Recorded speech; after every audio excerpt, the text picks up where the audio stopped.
چاہیے کہ دو پلیٹوں کے مابین مرکوز قسم کے تصادم میں جس پلیٹ کی کثافت کم ہوتی ہے وہ اوپر معلق رہتی ہے، جبکہ زیادہ کثافت والی پلیٹ نیچے کی طرف خم کھا کر مینٹل کا حصہ بن جاتی ہے۔ یوں تو کنورجنٹ باؤنڈریز کی بھی کئی ذیلی اقسام ہیں، لیکن یہاں ہم اختصار کی غرض سے عمومی وضاحت ہی بیان کی ہے۔ چلتے چلتے اتنا مزید بتا دیں، ہند آسٹریلوی پلیٹ آج سے تقریباً 4.5 کروڑ سال پہلے یوریشیائی پلیٹ سے ٹکرانا شروع ہوئی تھی۔ پاکستان اور ہندوستان کے شمال میں دنیا کی بلند ترین پہاڑی چوٹیاں بھی اسی عمل کی پیداوار ہیں۔ ارضیاتی پیمانے پر 4.5 کروڑ سال گویا کل ہی کی بات ہے، لہٰذا یہاں پہاڑوں کی بلندی بتدریج اضافہ ہو رہا ہے۔ تاہم یہی اضافہ ہمیں خبردار بھی کر رہا ہے کہ یہ پوری پٹی شدید زلزلوں کا گڑھ بھی ہے، جو کسی بھی وقت بغیر کسی پیشگی اطلاع کے رونما ہو سکتے ہیں۔ نمبر 3 ہے منقلب رخنہ حدود یعنی ٹرانسفارم فالٹ باؤنڈریز۔ پچھلی دو اقسام کے مقابلے میں یہ حدود خاصی سادہ ہے۔ ٹرانسفارم فالٹ باؤنڈریز پر دو پلیٹیں ایک دوسرے سے پہلو بہ پہلو رگڑ کھا رہی ہوتی ہیں۔ اس طرح کی حرکت کے دوران بھی زلزلے آتے ہیں، لیکن اس ٹیکٹونک پلیٹوں پر کوئی اثر نہیں پڑتا، یعنی یہ نہ تو اس میں کمی واقع ہوتی ہے اور نہ ہی کوئی اضافہ واقع ہوتا ہے، دوں کی توں رہتی ہیں۔ یہاں یہ واضح کرنا ضروری ہے کہ آسان زبان میں رخنہ کا مطلب درار ہوتا ہے، لیکن یہ درار بہت لمبی ہوتی ہے اور ایسی وسیع و عریض چٹانوں میں یا ان کے قریب زمین میں پڑتی ہے جہاں قشر ارض کے کسی ایک حصے میں دوسرے حصے کی نسبت حرکت پیدا ہوئی ہو۔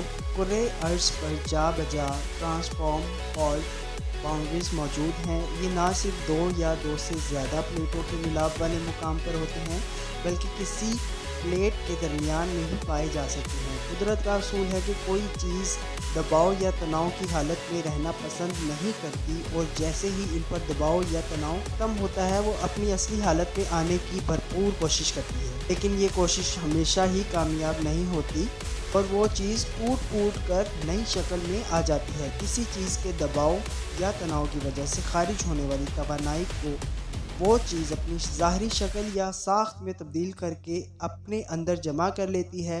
جب کسی ٹرانسفارم فالٹ باؤنڈریز پر قشر ارض کی گہرائی میں چٹانیں ایک دوسرے پر دباؤ ڈالتی ہیں تو ان میں بھی توانائی جمع ہونے لگتی ہے، جسے لچک دار توانائی یعنی الاسٹک انرجی کہتے ہیں۔ اس توانائی کے زیر اثر یہ چٹانیں کسی قالین میں سلوٹوں کی طرح مڑنے لگتی ہیں۔ ٹیکٹونک پلیٹوں میں جاری تصادم کی وجہ سے دباؤ بڑھتا رہتا ہے اور اسی مناسبت سے چٹانوں میں جمع ہونے والی توانائی بھی بڑھ جاتی ہے۔ جب چٹانوں میں مزید الاسٹک انرجی جمع کرنے کی صلاحیت نہیں رہتی، ایک جھٹکے میں واپس اپنی شکل میں آنے کی کوشش کرتی ہے۔ ارضیات کی زبان میں اس حرکت کو سلپیج یعنی پھسلاؤ کہا جاتا ہے۔ پھسلاؤ کا سلسلہ ہمیشہ چٹان کے سب سے کمزور مقام سے شروع ہوتا ہے، یعنی کمزور مقام میں سب سے پہلے حرکت ہوتی ہے۔ یہی مقام زلزلے کا فوکس یعنی اصل مرکز ہوتا ہے۔ اس کے عین اوپر سطح زمین پر واقع مقام کو زلزلے کا بالائی مرکز یعنی ایپی سینٹر کہا جاتا ہے۔ کسی لچکدار اور دبیز قالین کی طرح پھسلاؤ کے ساتھ ہی چٹان اپنی سلوٹ دور کر کے پہلے نارمل حالت میں واپس آنے کی کوشش میں حرکت کرتی ہے، اور اسی حرکت کو ہم زلزلے کے نام سے جانتے ہیں۔ زلزلے کے ساتھ ہم جن جھٹکوں کو محسوس کرتے ہیں اور جن کی وجہ سے تباہی آتی ہے، انہیں ہم صدماتی موجیں یعنی شاک ویوز کی شکل میں زلزلے کے فوکس سے خراج ہونے والی توانائی ہوتی ہے۔ رکھنے کے اطراف میں چٹانوں کا یہ طرز عمل الاسٹک ری باؤنڈ کہلاتا ہے، جس کا آسان ترجمہ لچکدار انداز سے واپس پہلی والی حالت میں آنا ہے۔ کبھی کبھار ایسا بھی ہوتا ہے کہ رکھنے یعنی ٹرانسفارم فالٹ باؤنڈری پر چٹانوں کے درمیان رگڑ کی قوت بہت زیادہ ہوتی ہے، جو چٹانوں کو حرکت کر کے اپنی جمع شدہ توانائی خارج کرنے سے باز رکھتی ہے۔ ایسی صورت میں جب پڑنے والا دباؤ چٹان کی اپنی مضبوطی سے بڑھ جاتا ہے تو وہ چٹان کو چیر پھاڑ کر رکھ دیتا ہے۔ یہ صورت زیادہ خطرناک ہے کیونکہ اس سے زیادہ